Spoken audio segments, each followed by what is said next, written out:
In this video, I'll be talking about scalar and vector quantity. At first, if you hear the word scalar,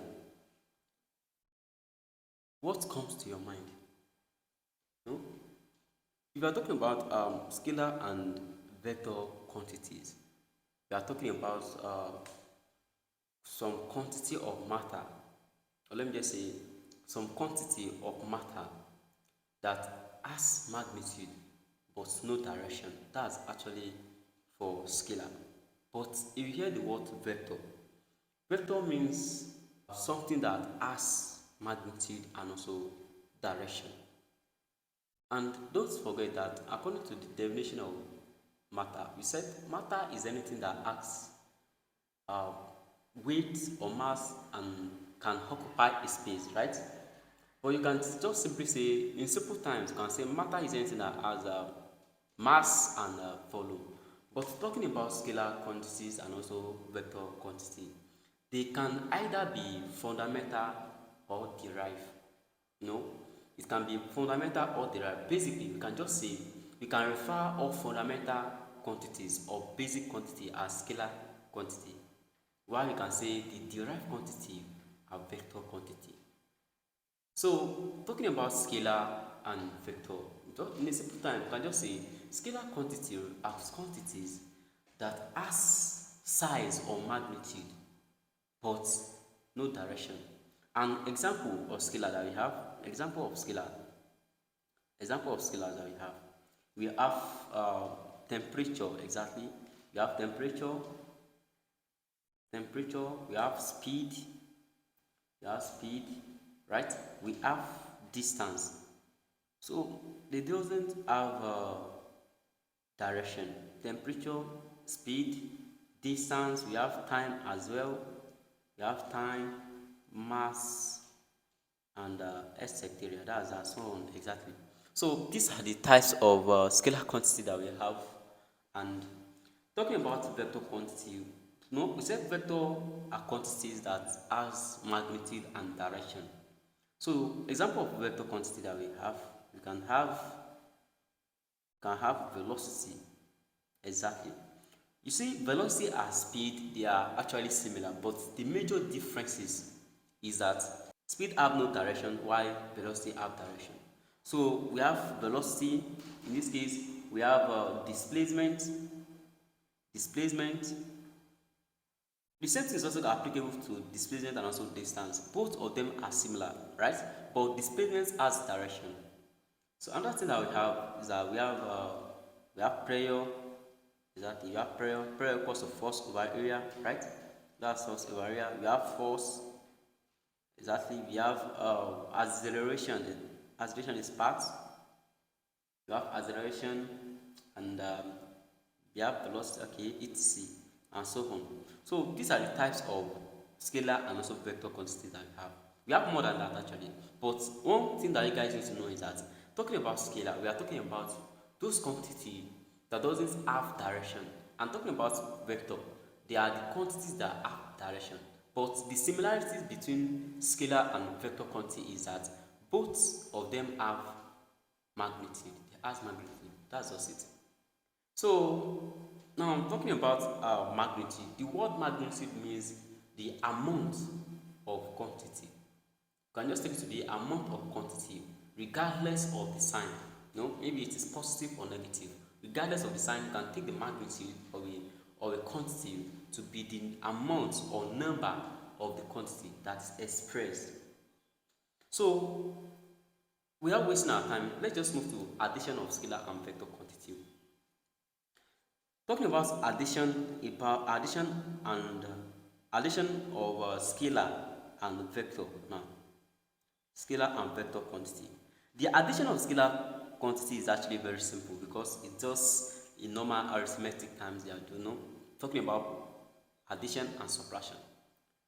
Since scalar doesn't have scalar have magnitude but no direction. That means the addition will be very simple.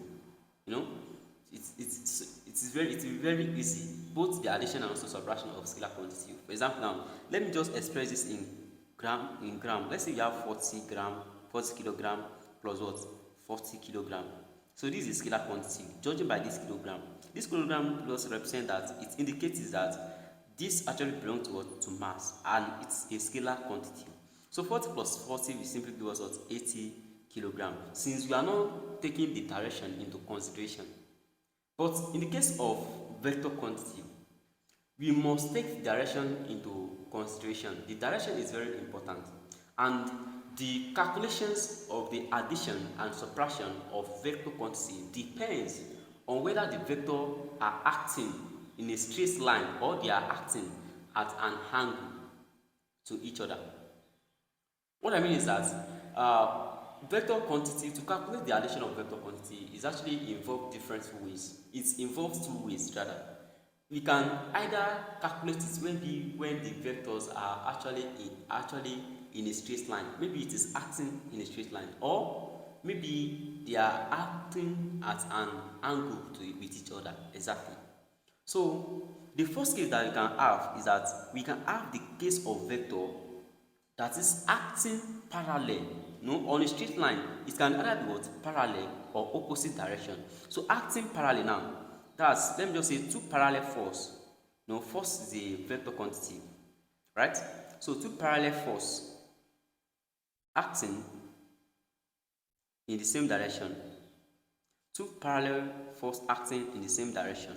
Now, so if you have two forces acting in the same direction, this actually implies that, let's say I have a bag or a box here, right?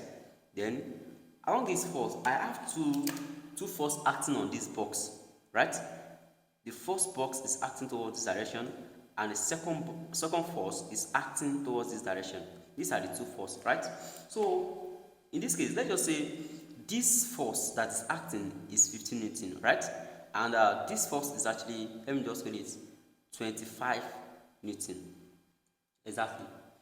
So what actually happens is that if I want to do the addition of this vector quantity, since both forces are acting parallel to each other, they are not acting at any angle. Now they are acting on a straight line, but it is actually parallel to one another. So what will happen is that the resultant force of these two will be equals to what? That will be equals to 25 Newton, right? Plus what? 15 Newton. And that should give me about, that's 40 Newton. Exactly. So whenever we have two forces acting parallel to each other with each other, to calculate the vector sum of the two forces, that's going to be just simple arithmetic operation, which is addition. You are going to add both of them together. Then the second case under straight line is we can have two forces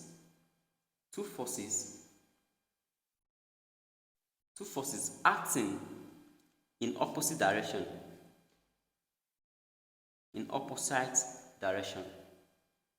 It is still on a straight line. So when they are acting in the same direction, that is, they are acting parallel with each other, then this one is acting opposite direction. So let me just have my box again. Let's say I have this box. So a force is acting towards the side, right? So another force is acting towards the side. Both force, this body is actually going to feel some force due to the presence of these two forces. It's going to feel something that, okay, something is attaching to me. So the force will drag it towards the side, and the other one will drag it towards the side. It shows that both of them are not acting on the same straight line. Both of them are acting opposite with each other. These are acting in opposite direction. So let's say this is actually 25 Newton, right? And this is 15 Newton. So it's going to be, the resultant force is going to be, that will be 25 minus 15, right? Newton. 25 minus 15 Newton, actually this is what? 10 Newton. Since both are acting in opposite direction with each other. So another case that we can have is that whenever we have two forces acting perpendicular with each other, let me just say this is actually a straight line, right? Let me call this one, they are acting on a straight line. Two forces acting on a straight line, and let me just call this one on acting as perpendicular. Let me just say, okay, perpendicular. when they are acting perpendicular with each other. So if two forces are acting perpendicular to each other, that means both of them are actually they are at angle 90 degree with each other. Exactly. Let's say we have a force acting towards this direction, right? Acting towards this direction. Don't mind my drawing. So another force is acting towards this direction. Actually, let me put it here so that it will make sense. Another one is acting towards this direction, right? So this is the force F2, and let's call this one F1, right? This is our force F1. So both are at angle 90 degrees with each other. Angle 90 degrees means perpendicular. Both are acting perpendicular with each other. So the resultant force is going to be in such a way that we are going to calculate this. We can calculate the resultant force maybe or maybe let's just say we take it as a diagonal of a rectangle, or we take it as square. What I mean is that to calculate the resultant force of this diagram, they are acting perpendicular to each other. What happens is that let's say we have the first force, right, acting toward the side, and the second force acting toward the side, right, and both are at angle 90 with each other. Now we can calculate the resultant force by calculating it, maybe taking it as diagonal of rectangle. What I mean is that the resultant force will be something like this, like exactly like a diagonal of a rectangle, or we take it as a square. Taking it as a square means we are going to assume some imaginary line here, right? Then we have it to be here. Let me just shift this one to the side. Then we have another one to be here, right? So this is an imaginary line. So what actually happens is that this line indicates the resultant force. So, and this side is our what? F2, right? This side is also our F1. So one major thing that you guys need to note is that the force that is acting here is equal to the force that is acting towards this imaginary line. So the force that is acting between this point is also seen as the point that is acting from this point to this point. So in this case now, this one is F1 and this will also be my F1. This one is F2, then this one will also be my F2. Exactly. So what now happens is that the resultant force is the diagonal of the rectangle. So and that the diagonal of rectangle means that F1 and F2, that is force F1 and this force F2, they are not equal to each other. Or we take it as a square. Taking it as a square means that they are equal to each other. So to calculate the resultant force in this kind of situation, we need to use Pythagoras Theorem. And don't forget that Pythagoras Theorem just says this side square plus this side square equals to our resultant force. Right? So using Pythagoras Theorem now, we are going to have it what? R square, right, equals to what? F1 square plus F2 square, right? So that our R square will be equals to what? Root of F1 square plus what? F2 square, right? So our R simply equals to what? Root of what? Root of F1 square plus what? F2 square. So this is just the resultant force. So that's just the case that we can have under scalar and vector quantity. We have different cases under it. We have the case, after the case of straight line, we have the case of perpendicular line, then we have the case of between. What I mean by between is that between 0 degree, this is angle 90. We have the case of 0 degree and also was 90 degree. We have the case of 90 degree and also was and 180 degree. In this case, in the case of 0 degree and 90 degree, the angle that will be involved is the acute angle. And in the case of 90 degree and 180 degree, the angle that will be involved is obtuse angle. Exactly, this is acute and obtuse angle. So in this case, I'm going to explain it in a separate video. But let's just move to the question I'm having for you guys. And before we move to the question, just in a bit, let me try and explain everything here once again. We talk about the scalar and also vector quantity. We said scalar, they have magnitude but not direction, while vector, they have both magnitude and direction. And example of scalar quantity, we have it to be all these basic quantities, which are the temperature, speed, distance, time, and mass. Then vector quantity is taken to be what? The derived quantity. right? We have the velocity, displacement, pressure, force, acceleration, and so on. So addition of scalar and vector quantity, we said we can perform normal arithmetic operation on both scalar and also vector quantity, but that of scalar is very easy. But the vector, we can have it in different ways. We can have two forces acting on a straight line, or let me just say two vectors acting on a straight line. We can have it acting perpendicular with each other.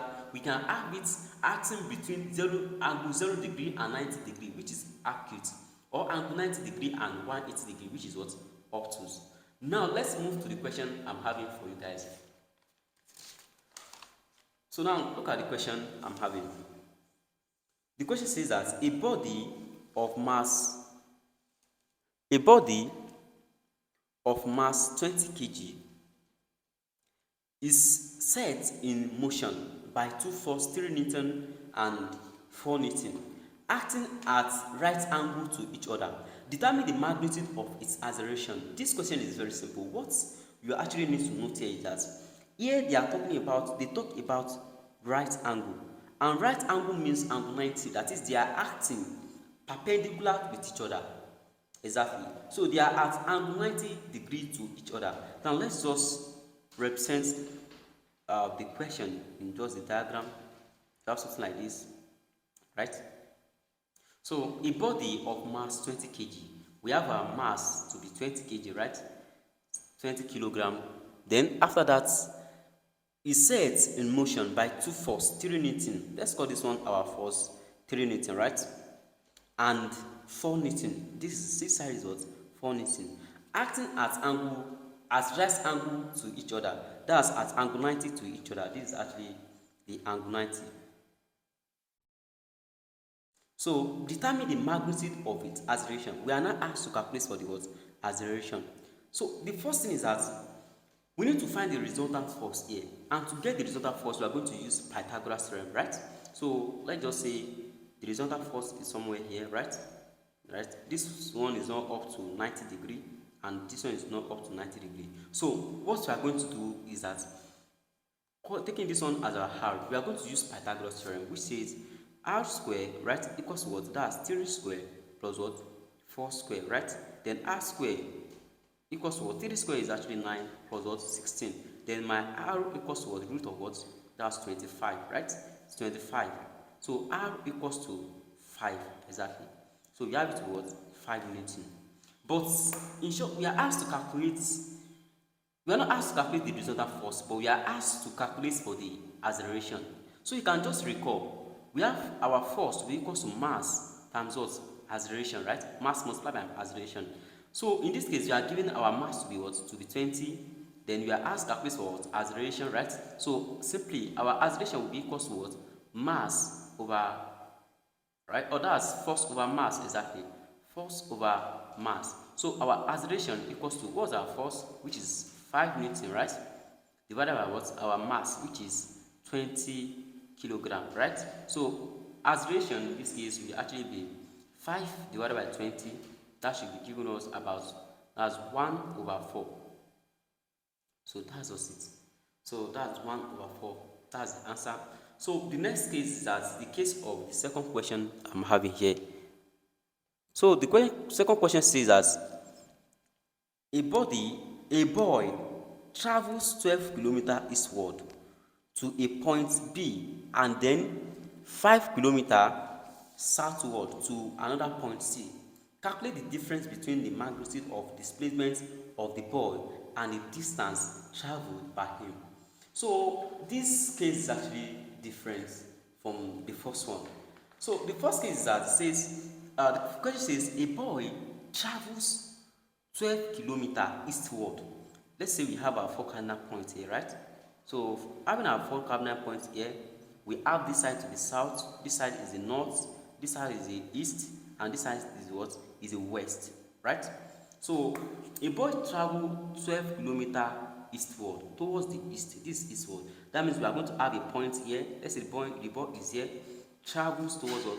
Towards this side. Exactly, this is eastward. So everything here, a boy traveled 12 kilometers eastward to a point B. Let's call this side point B, right? So the total distance traveled is 12 kilometers, right? So after that, and then 5 kilometers southward towards the south. From this point B, the boy traveled 5 kilometers to another point C, right? That's south. It's traveled from this point B to another point here, which is C, right? You have it to be C. So distance traveled here is 5 kilometers, right? Then calculate the differences between the magnitude of the displacement of the boy and the distance traveled by him. So we are asked to calculate the magnitude of the differences between the magnitude of the displacement of the boy and the distance traveled by him. So the first thing we need to do is that we need to get the displacement of the boy, the magnitude of the displacement of the boy. That's the first thing. So let's just join this point together, right? Joining this point together, we are going to have 3 points. Let's call this A, right? Calling this one A, we have A, B, and C. And we all know that the boy traveled between A and B, and also B and C. That is, the boys travel from this point to this point, and also from this point to this point, which is B and C. A and B and B and C. So A and B is actually 12 kilometers, right? Then B and C, that's 5 kilometers, right? So before we calculate the total distance or the magnitude of the displacement, what we actually need to calculate is actually, we need to calculate the displacement from this A and C first. That means we are asked to calculate for A and C, right? So in this case, to calculate that one, we can actually use Pythagoras Theorem again. Show that we are going to have AC square, right, equals to, that's AB square, right, plus BC square. So in this case, AC square, I can just have it to be, my AC square is what? Is AC square equals to AB square, which is 12 square, right, plus BC, which is 5 square. So I'm going to have AC to be equal to 144 plus what? That's 25, right? So here I'm going to have AC square exactly equals to roots of 169. So I'm going to have my AC to be what?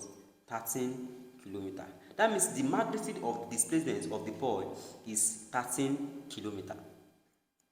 Then the next thing I can do is that I'll go ahead and calculate the total distance covered by the boy. Note, the total distance covered by the boy is taken from point A. The boy starts walking from point A to B, and from B to C. That means the total distance, the distance covered by the boy, the distance covered by the boy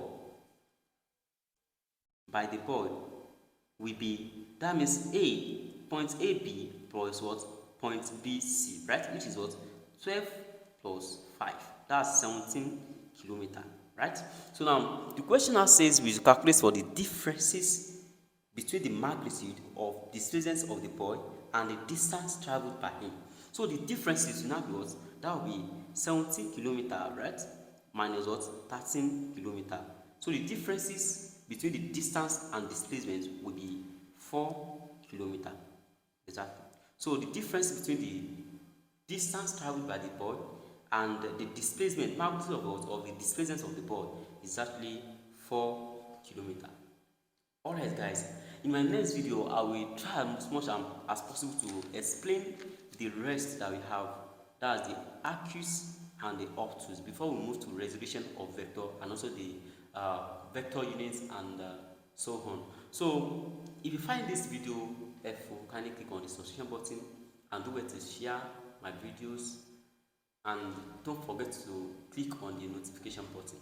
Thanks for watching.